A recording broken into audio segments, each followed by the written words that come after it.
नमस्कार दोस्तों, 1 जून 2021 के डेली न्यूज़ एनालिसिस में आपका स्वागत है। देखते हैं कौन कौन सी इंपॉर्टेंट न्यूज़ आज डिस्कस करेंगे। पहली न्यूज़ है जीडीपी श्रिंक्स बाय 7.3%। देखिए, इंडिया का ग्रॉस डोमेस्टिक प्रोडक्ट 2020-21 में 7.3% नीचे गया है। ऐसा किसने बोला है? नेशनल स्टैटिस्टिकल ऑफिस के नेशनल इनकम एस्टिमेट्स ने। मैं आपको एक बात बता दूं, इंडिया की जीडीपी 2020-21 में कितनी गिरी, ये अलग अलग एजेंसीज के हिसाब से अलग अलग फिगर्स हैं।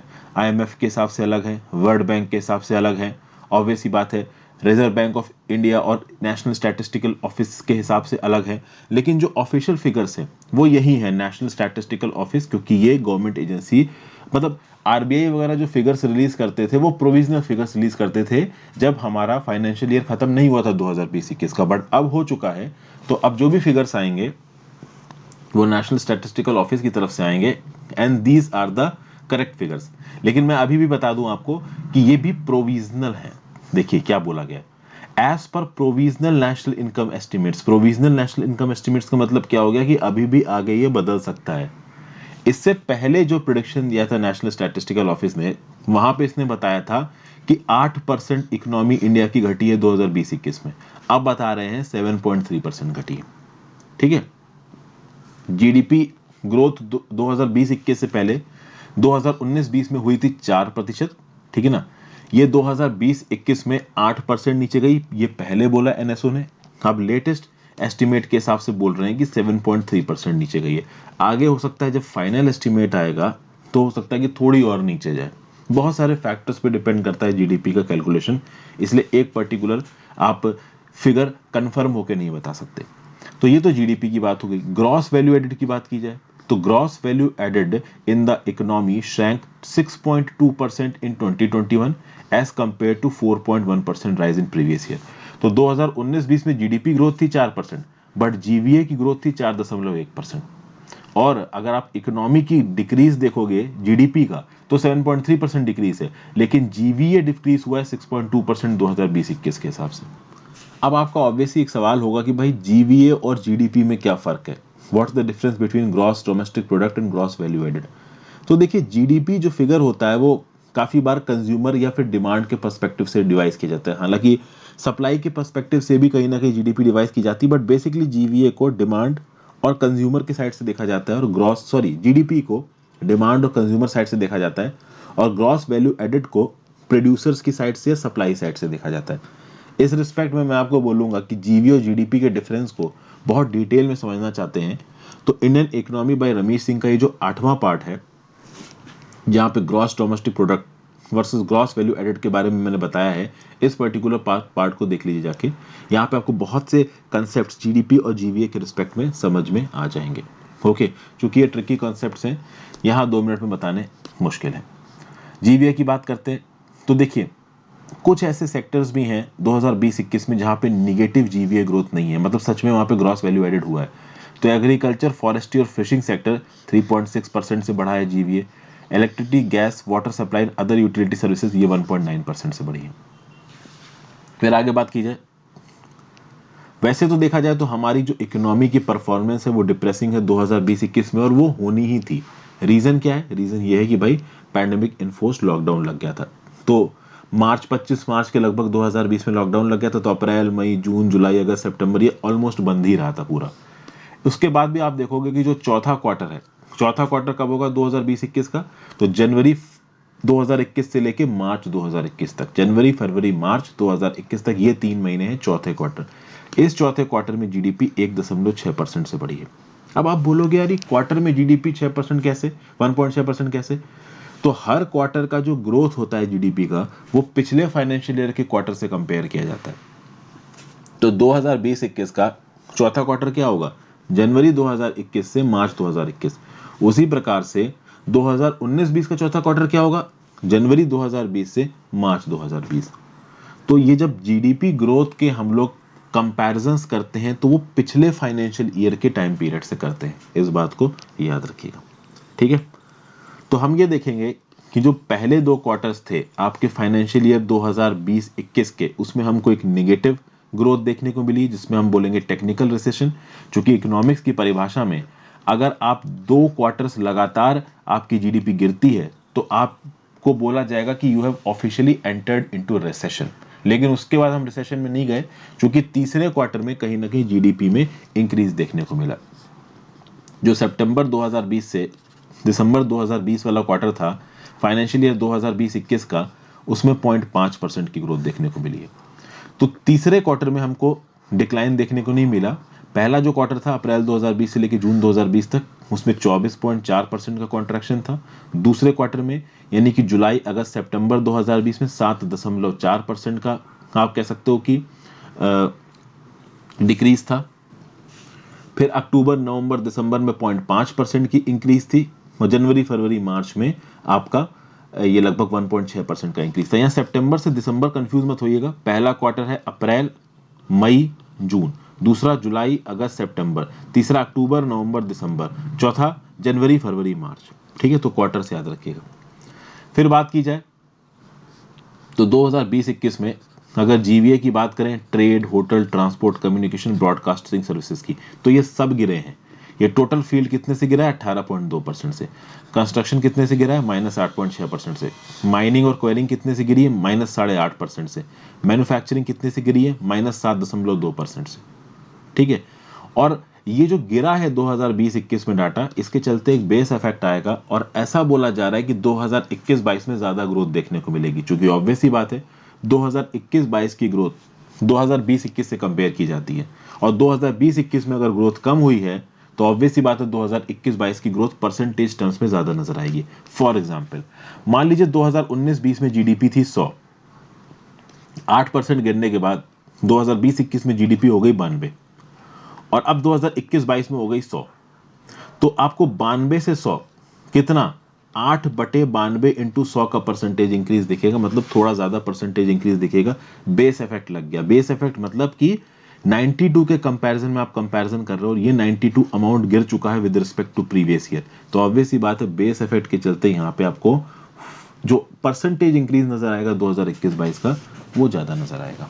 ठीक है, जनरल स्टडीज पेपर 3 में Indian economy and issues related to planning, mobilisation of resources, growth, development and employment में न्यूज आपको काम आएगी। आगे बढ़ने से पहले वीडियो पे लाइक का बटन, अगर अब तक आपने चैनल को शेयर और सब्सक्राइब नहीं किया है कर दीजिए। इंस्टाग्राम पे फॉलो करके आप अपने डाउट्स पूछ सकते हैं।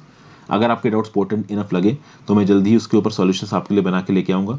टेलीग्राम ग्रुप ज्वाइन कर लीजिए इस पर्टिकुलर लेक्चर की पीडीएफ के लिए और मेरे लेक्चर्स के नोटिफिकेशंस के लिए। आगे बात करते हैं।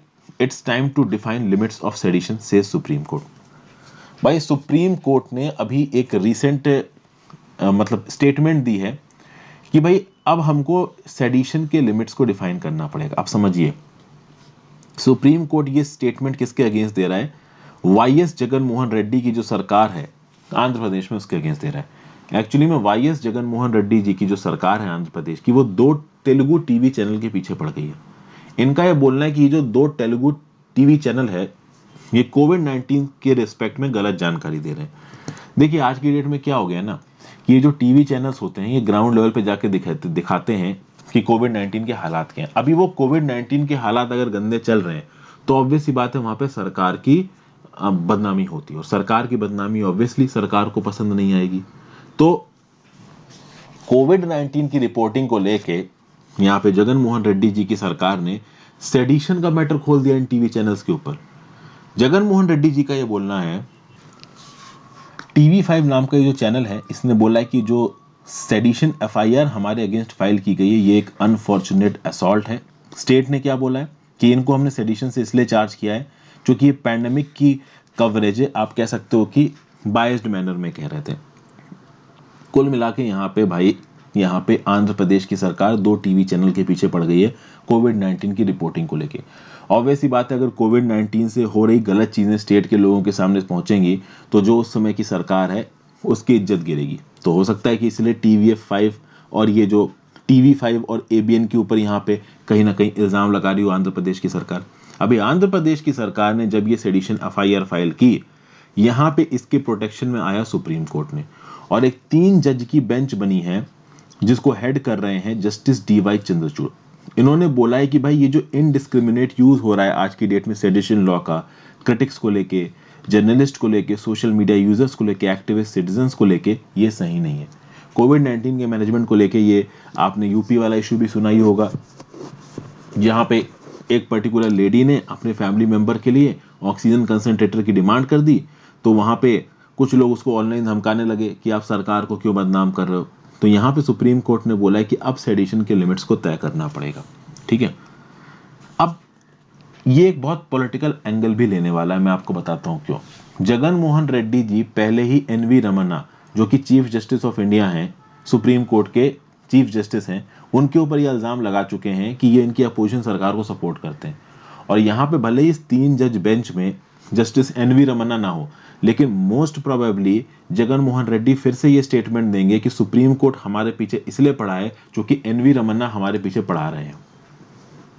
समझ गए? हो सकता है आगे इस प्रकार का स्टेटमेंट जगन मोहन रेड्डी जी की तरफ से आए। हालांकि यहाँ पे आंध्र प्रदेश की सरकार ने 2 टीवी चैनल्स को सेडिशन नोटिस जारी किया है, टीवी5 को और एबीएन को, और इसको बचाने के लिए कहीं ना कहीं सुप्रीम कोर्ट सामने आया है और सुप्रीम कोर्ट ने बोला है कि भाई सेडिशन लॉ का प्रयोग इस प्रकार से नहीं हो सकता। अब बात करते हैं भाई सेडिशन लॉ है क्या। तो section 124A of the Indian penal code में सेडिशन लॉ है। ठीक है ना, बहुत लंबे समय से कंट्रोवर्सी में चला आ रहा है। Sedition law is basically based on sedition. आपको सेडिशन समझना पड़ेगा क्या है। सेडिशन होता है an act of spreading disaffection against the government.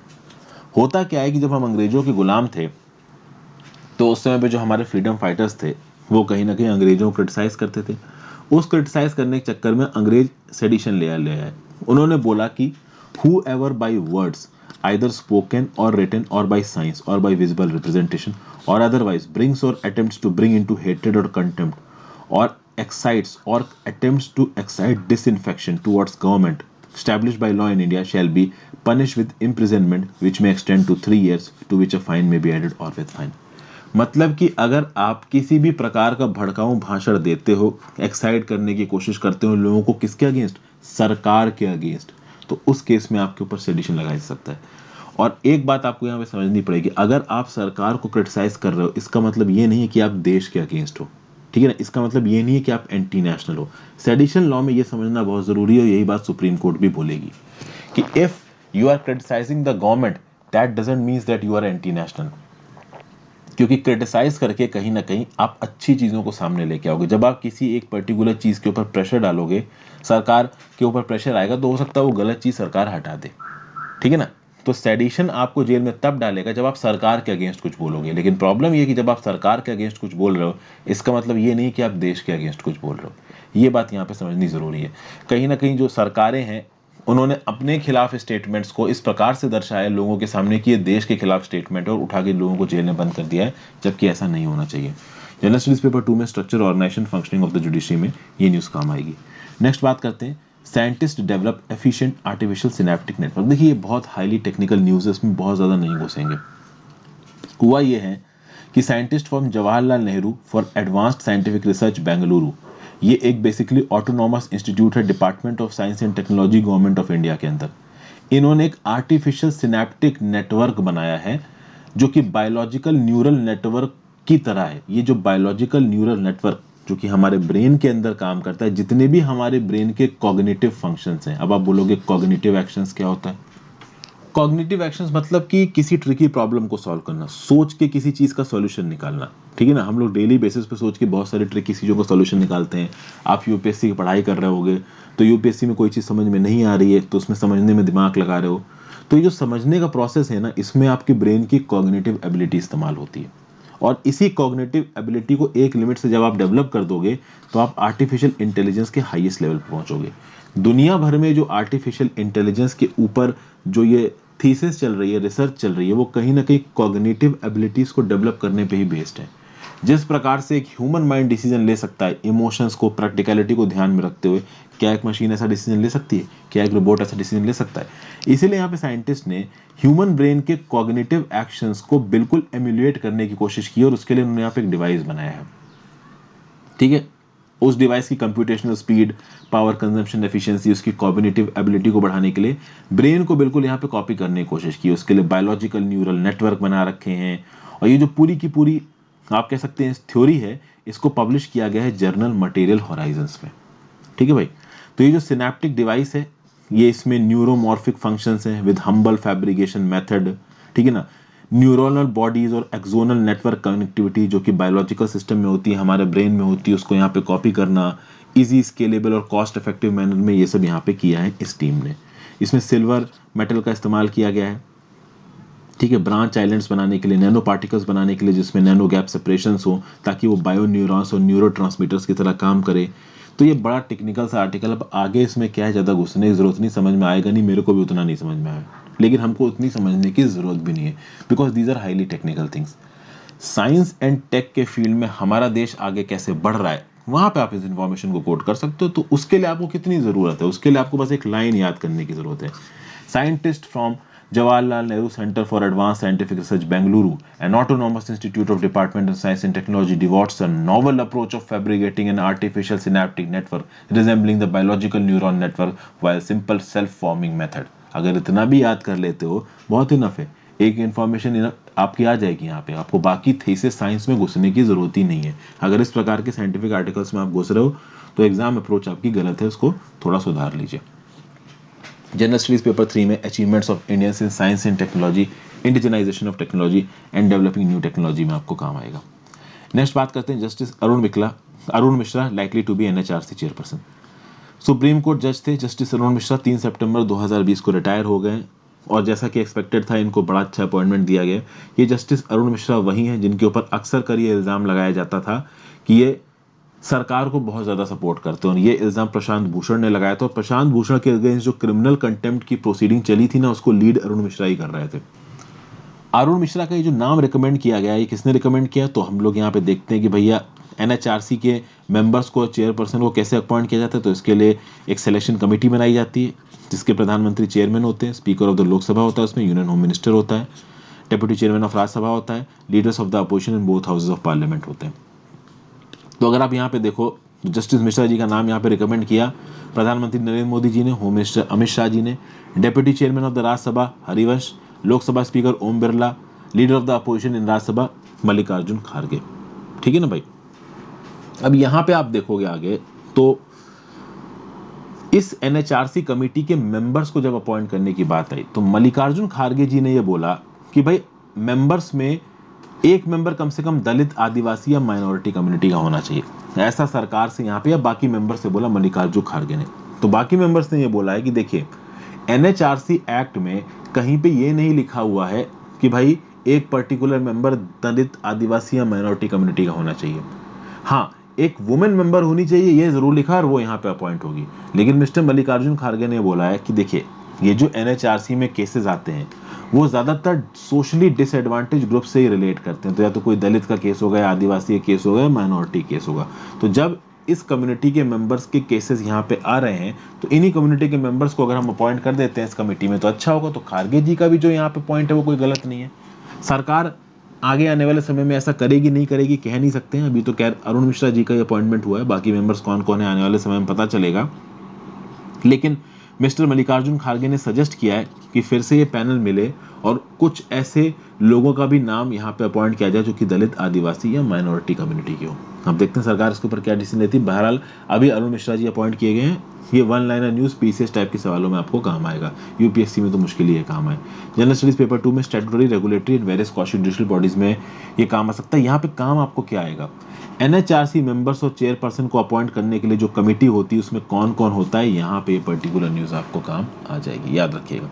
ठीक है, आगे चलते हैं। डी वोटर और डाउटफुल वोटर के कंसेप्ट को समझते हैं। यहाँ पे क्या बताया जा रहा है, देखिए डी वोटर या डाउटफुल वोटर क्या होता है। A D voter is a category of voters in Assam disenfranchised by the government allegedly for lacking proper citizenship credentials. Those persons whose citizenship was doubtful or was under dispute was categorized as D voters during the preparation of National Register for Citizens in Assam. बहुत लंबे समय से आसाम में national register for citizen बनाने की प्रक्रिया चल रही है। अभी इस प्रक्रिया के दौरान आसाम में वो लोग जो इस बात को साबित नहीं कर पाए कि वो इंडिया के हैं, इंडिया के हो, इसको साबित करने के लिए आपके पास कुछ रेगुलर प्रॉपर डॉक्यूमेंट्स होने चाहिए। अगर आपके पास वो डॉक्यूमेंट नहीं है तो वो फॉरेनर ट्राइब्यूनल आपको डी वोटर डिक्लेयर कर सकता है। और अगर आप डी वोटर डिक्लेयर हो जाते हो तो इसका मतलब क्या होगा कि आप अपने देश की नागरिकता नहीं प्रूव कर पाए हो, तो मोस्ट प्रॉब्ली हो सकता है आप किसी दूसरे देश से आए हो। तो ऐसे बहुत सारे D voters 6 detention centres of Assam में बंद थे, ठीक है ना। तो इन डिटेंशन वोटर्स को छोड़ दिया गया और जो लास्ट डी वोटर था उसको भी छोड़ दिया गया। एक्चुअली एक लास्ट डी वोटर थे जो मनिंद्र दास, इनको डी वोटर डिक्लेयर किया गया 2015 में। 2015 में इनसे डॉक्यूमेंट मांगे गए सिटीजनशिप के, ये दिखा नहीं पाए, तो उसके बाद एक फॉरेनर ट्राइब्यूनल ने इनको फॉरेनर डिक्लेयर कर दिया। फाइनली इन सब लोगों को अभी के लिए यहाँ पे बेल मिल गई है। अभी भी कुछ लोग डिटेंशन सेंटर्स में बंद हैं, बट वो सेल्फ डिक्लेयर्ड फॉरेनर्स हैं। तो म्यांमार से आए हैं, उन्होंने बोल दिया बांग्लादेश से आए हैं, अफ्रीका से आए हैं। तो ऐसे सेल्फ डिक्लेयर्ड कुछ ऐसे लोग हैं जो अभी भी इन डिटेंशन सेंटर्स में हैं। बाकी लोगों को यहाँ पे बेल दे दी गई है इन डिटेंशन सेंटर्स से, ठीक है। अब ये जो डी वोटर का कंसेप्ट है, इसको सिटीजनशिप एक्ट 1955 और सिटीजनशिप रूल्स 2003 में नोटिफाई नहीं किया गया है, ठीक है ना। डिक्लेयर्ड फॉरेनर या फिर आप कह लीजिए डाउटफुल वोटर, ये वो पर्टिकुलर पर्सन है जिसको फॉरेनर ट्राइब्यूनल ने बोला है कि भाई ये अपनी सिटीजनशिप को प्रूव नहीं कर पाया है, ये अपने डॉक्यूमेंट्स नहीं दिखा पाया है कि भाई इस देश की नागरिकता इसके पास है, ये यहाँ पे रह रहा हो। अब आप बोलोगे कि भाई ये फॉरेनर ट्राइब्यूनल का क्या कंसेप्ट है, क्या होते हैं ये फॉरेनर ट्राइब्यूनल्स। तो फॉरेनर ट्राइब्यूनल्स वो बॉडीज होती हैं जिनको सेटअप किया गया है अंडर फॉरेनर ट्राइब्यूनल्स ऑर्डर 1964। ये क्वासी जुडिशियल बॉडी है और ये इस बात के ऊपर डिसीजन लेती हैं कि एक पर्टिकुलर पर्सन, ठीक है ना, जो कि इंडिया में रह रहा है वो फॉरेनर है या नहीं है। और वो डिसीजन कैसे लेंगे, तो कुछ डॉक्यूमेंट्स के आधार पर लेंगे। अब अगर आप बात करो तो फॉरेनर ट्राइब्यूनल्स के अंदर आता कौन कौन है, तो वो एडवोकेट जो कम से कम 35 साल की उम्र के हो और उनके पास 7 साल की प्रैक्टिस का एक्सपीरियंस हो, आसाम जुडिशियल सर्विसेज के रिटायर्ड जुडिशियल ऑफिसर्स या फिर रिटायर्ड आईएएस, या फिर आप कह लीजिए आसाम सिविल सर्विसेज कैडर के जो ऑफिसर्स हैं जो कि सेक्रेटरी या एडिशनल सेक्रेटरी तक की रैंक में गए हैं, कहीं ना कहीं उनके पास कॉस्टली जुडिशियल वर्क का एक्सपीरियंस है, उनको इन फॉरेनर ट्राइब्यूनल्स का मेंबर बनाया जाता है। मिनिस्ट्री ऑफ होम अफेयर्स ने फॉरेनर ट्राइब्यूनल ऑर्डर 1964 को अमेंड किया था और ये बोला था कि डिस्ट्रिक्ट मजिस्ट्रेट्स जो हैं आसाम में पोस्टेड, उनके पास ये ताकत रहेगी कि वो ट्राइब्यूनल्स, इवन आसाम में ही नहीं जितने भी स्टेट्स यूनियन टेरिटरीज हैं वहाँ पे जो डिस्ट्रिक्ट मजिस्ट्रेट हैं वो ट्राइब्यूनल सेटअप कर सकते हैं। ये ट्राइब्यूनल्स क्वासी जुडिशियल बॉडीज होंगी और ये क्वासी जुडिशियल बॉडीज इस बात का डिसाइड करेंगे कि कोई एक पर्टिकुलर पर्सन अगर इंडिया में रह रहा है तो वो फॉरेनर है या इंडियन है, ठीक है भाई। तो ये यहाँ पे पर्टिकुलर चीज़ है। तो ये डाउटफुल वोटर्स को फॉर्चुनेटली यहाँ पे बेल दे दी गई है। कई सालों से ये जेल में बंद है जो कि प्रिंसिपल्स ऑफ नेचुरल जस्टिस के अगेंस्ट है। जनरल स्टडीज पेपर 2 में government policies and interventions for development in various sectors and issues arising out of their design and implementation में न्यूज़ काम आएगी। फिर एक न्यूज़ है thousands of Rohingya protest as Bhasan Char. हुआ क्या है रिसेंटली कि मंडे को यूनाइटेड नेशंस रिफ्यूजी एजेंसी के कुछ ऑफिशियल्स भसनचार आइलैंड पे इंस्पेक्शन करने के लिए पहुंचे और उसी समय पे लगभग 4000 पीपल वहां पे प्रोटेस्ट कर रहे थे। ये सारे के सारे लोग जो कि भसनचार आइलैंड पे हैं ये रोहिंग्या मुस्लिम्स हैं। आपको पता है बांग्लादेश और म्यांमार का एक बहुत बड़ा बॉर्डर लगता है और म्यांमार में जब उनकी आर्मी ने इन रोहिंग्या मुस्लिम्स को मारना शुरू किया तो बहुत बड़ी तादाद में ये रोहिंग्या मुस्लिम्स भाग के बांग्लादेश में आ गए। अब बांग्लादेश के कॉक्स बाजार का जो इलाका है, ओके, वहां पे 1 लाख रिफ्यूजीज थे आपके, कौन से, रोहिंग्या के। तो कहीं ना कहीं इन 1 लाख रिफ्यूजीज को एक भसनचार नाम के आइलैंड पे रिलोकेट करने का प्लान बनाया बांग्लादेश ने 2015 में और दिसंबर 2020 से लेके अब तक 18,000 लोगों को भसनचार आइलैंड में बांग्लादेशी अथॉरिटीज पहुंचा भी चुकी हैं। ये सारे के सारे रोहिंग्या मुस्लिम्स हैं। भसनचार आइलैंड के बारे में अगर आप जानना चाहते हो, भसनचार रिलोकेशन प्लान के बारे में अगर आप जानना चाहते हो तो इस पर्टिकुलर वीडियो को देखिए जाके, genocide of Rohingya Muslims Bhasan Char relocation plan, ठीक है ना। ये भसनचार आइलैंड नजर आ रहा है, वहाँ पे इस प्रकार की बिल्डिंग बनाई गई है और ऐसा बोला गया कि इन बिल्डिंगों में ही ये लोग यहाँ पे रहेंगे। 40 स्क्वायर किलोमीटर का ये आइलैंड है। इस पर्टिकुलर वीडियो को देख लीजिए कि रोहिंग्या मुस्लिम्स मेरा नाम हर्षित द्विवेदी के साथ सर्च मारिए या फिर भसनचार मेरा नाम हर्षित द्विवेदी के साथ यूट्यूब में सर्च मारिए, आपको पर्टिकुलर वीडियो मिल जाएगी। आप इस वीडियो को देख लो, आपको पूरा का पूरा यहाँ पे बैकग्राउंड पता चल जाएगा। तो लगभग 1 लाख रोहिंग्या रिफ्यूजीज जो कि कॉक्स बाजार बांग्लादेशी मेनलैंड पे रह रहे थे, उसमें से 18,000 को उठा के ये लोग भसनचार पे ले गए। अभी भसनचार में जो रहने के हालात हैं, ऐसा बोला गया है कि भाई स्क्वालिड है, बहुत क्रैम्प्ड है, ढंग से वहाँ पे लोग ज़्यादा रह नहीं पा रहे हैं, ठीक है। तो जब ये यूनाइटेड नेशंस रिफ्यूजी एजेंसी के लोग वहाँ पे पहुंचे तो ये रोहिंग्या मुस्लिम्स वहाँ पे कहीं ना कहीं भैया बवाल करने लगे, प्रोटेस्ट करने लगे कि हमको सही तरीके से रखा नहीं जा रहा है। ओके, बहुत सारे रिफ्यूजीज यहाँ पे मिले भी हैं। यूनाइटेड नेशंस हाई कमिश्नर, ये जो United Nations human refugee agency है, इसके पर्सनल से देखिए ये एजेंसी क्या कर पाती है। भसनचार की बात की जाए तो इसको चारपिया भी बोलते हैं। आइलैंड है ये हातिया उपजिला बांग्लादेश में। 2019 में इसको नाम दिया गया था थेंगर 4, उसके बाद से इसको भसन 4 बोला जा रहा है। सांद्वीप नाम के आइलैंड से 6 किलोमीटर दूर है और बांग्लादेशी मेनलैंड से 60 किलोमीटर दूर है। हिमालयन सिल्ट से बना हुआ आइलैंड है, 2006 में बना था। 40 स्क्वायर किलोमीटर का आइलैंड है, लगभग 15 स्क्वायर मील, 4000 हेक्टेयर है। गवर्नमेंट ऑफ बांग्लादेश ने यहाँ पे 1440 बिल्डिंग बनवाई है, 120 साइक्लोन शेल्टर्स बनवाए हैं और यहाँ पे 1 लाख रोहिंग्या रिफ्यूजीज को रखने का प्लान है। और इस आइलैंड में साइक्लोन शेल्टर्स इसलिए बनाए गए क्योंकि यहाँ पे बहुत सारे साइक्लोन्स आते हैं, ऐसा बोला जाता है। ओके, 2015 में जब बांग्लादेश की सरकार ने ये डिसाइड किया कि रोहिंग्या मुस्लिम्स को इन पर्टिकुलर भसन 4 के आइलैंड पे लेके जाया जाएगा, तो उस समय पे यूनाइटेड नेशंस रिफ्यूजी एजेंसी ने बोला कि ये बहुत मुश्किल है, this is logistically challenging. But अब बहुत मेजर स्केल पे बांग्लादेश इन मुस्लिम्स को वहाँ पे लेके जा रहा है। ठीक है, कहीं ना कहीं ह्यूमन राइट्स वॉच ने इसको एक human rights in disasters in the making भी बोला है। अब ये बेचारे लोग भी क्या करें, इनको म्यांमार से मार के भगा दिया गया, बांग्लादेश वाले भी इनको पूरी तरीके से एक्सेप्ट नहीं कर पा रहे हैं। बांग्लादेश वाले बोल रहे हैं कि भाई हमारे पास खुद ही कम जगह है, ज़्यादा लोग हैं, तो इनको आइलैंड पे भेज दिया है, अब आइलैंड पे जैसे तैसे जी रहे हैं। जनरल स्टडीज पेपर 2 में इंटरनेशनल रिलेशन पे न्यूज़ आपको काम आएगी। नेक्स्ट बात करते हैं वेस्ट अफ्रीकन ब्लॉक इकोवास सस्पेंड माली ओवर कूप। माली में कूप हुआ था और इस माली के कूप की कहानी मैंने आपको, माली मिलिट्री कूप इस पर्टिकुलर रीजन में, इस पर्टिकुलर वीडियो में मैंने आपको समझा रखी है। ठीक है, तो माली का कूप में क्या हुआ था ये जानकारी आप इस पर्टिकुलर वीडियो में देख लीजिए जाके। माली की ज्योग्राफिकल लोकेशन और जियोपॉलिटिकल इंफॉर्मेशन ये सब मैंने इस वीडियो में बता रखी है, तो मैं फिर से इस पर्टिकुलर आर्टिकल में नहीं बताऊंगा। मैं इसीलिए इन वीडियोस का रेफरेंस देता हूं ताकि आप इन वीडियोस को रिवाइज कर लो, होलिस्टिक रिवीजन आपका हो जाए। इसीलिए मैं यहाँ पे इसका मैप नहीं दिखा रहा हूँ, मैं आपको पहले बता देता हूँ। अब वेस्ट अफ्रीकन लीडर्स ने डिसाइड किया है कि माली को इकोवास से निकाल देंगे। इकोवास क्या है? Economic community of West African states. इकोवास की अगर बात की जाए तो ये एक रीजनल पॉलिटिकल और इकोनॉमिक यूनियन है 15 कंट्रीज का। कौन सी 15 कंट्रीज हैं? Benin, Burkina Faso, Cape Verde, Cote d'Ivoire, Gambia, Ghana, Guinea, Guinea Bissau, Liberia, Mali, Nigeria, Niger, Senegal, Sierra Leone और टोगो। 1975 में by the treaty of Lagos इकोवास को बनाया गया था। क्या गोल है इकोवास का? To achieve collective self efficiency for its member states. यहाँ पे एक सिंगल लार्ज ट्रेड ब्लॉक बनाया जाएगा जो कि फुल इकोनॉमिक और ट्रेडिंग यूनियन की तरह यहाँ पे काम करेगा। ठीक है, और ये एक पीस कीपिंग फोर्स की तरह भी काम करता है। मतलब ये सारी कंट्रीज अपनी अपनी मिलिट्री से थोड़े थोड़े लोग भेजते हैं और एक बड़ी सी आर्मी बन जाती है, वो पीस कीपिंग फोर्स में डिप्लॉय की जाती है। इसको कहा जाता है one of the pillar regional blocks of African economic community. इकोवास के 2 सब रीजनल ब्लॉक्स हैं, एक है West African economic and monetary union जिसमें 8 लोग हैं, और एक है वेस्ट अफ्रीकन मॉनेटरी जोन 2000 में बना था जिसमें 6 इंग्लिश स्पीकिंग कंट्रीज हैं। Okay, West African economic and monetary union में 8 कंट्रीज हैं जो कि फ्रेंच स्पीकिंग है। वेस्ट अफ्रीकन मॉनेटरी जोन में 6 कंट्रीज हैं जो कि इंग्लिश स्पीकिंग है। 15 कंट्रीज कौन कौन सी इकोवास की मैंने बता दिया। इकोवास क्यों इंपॉर्टेंट हो जाता है? तो भाई इंटरनेशनल ऑर्गेनाइजेशन, और international organisation is a part of UPSC.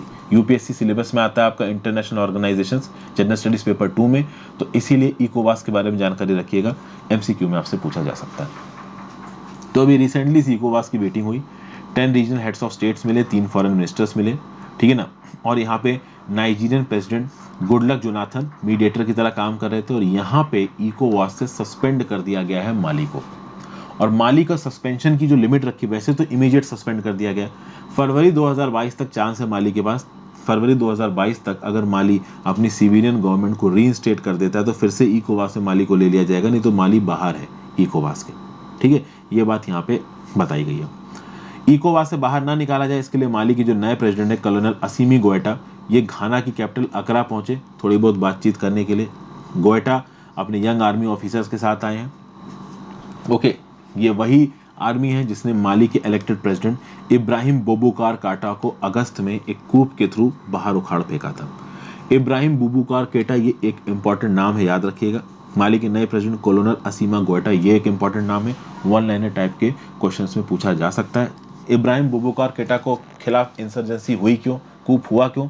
क्योंकि इनके खिलाफ बहुत सारे करप्शन के चार्जेस थे, और ऐसा बोला गया है कि माली के अंदर एक जिहादिस्ट इंसर्जेंसी पनप रही है जिसको रोकने की जरूरत है, बट रोक नहीं पा रहे हैं, तो उसके लिए इब्राहिम बोबूकार केटा को उखाड़ के उनकी पोस्ट से अलग हटा दिया गया, जैसे कि ये मिलिट्री वाले तो बड़ा ही अच्छा यहाँ पे एडमिनिस्ट्रेशन करेंगे। तो ये हुआ है यहाँ पे। इको वॉज इंपॉर्टेंट याद रखिएगा। जनरल स्टडीज पेपर 2 में इंटरनेशनल रिलेशंस और important international institutions, agency and फोरा, देयर स्ट्रक्चर मैंडेट में न्यूज़ आपको काम आएगी। Thank you for watching friends. ज़्यादा से ज़्यादा लोग साथ इस वीडियो को शेयर करिएगा, अच्छा लगे तो ज्वाइन करिए और टेलीग्राम ग्रुप जरूर ज्वाइन कर लीजिएगा। Have a great day, goodbye. Telegram group में आपको उस पर्टिकुलर लेक्चर की PDF मिल जाएगी।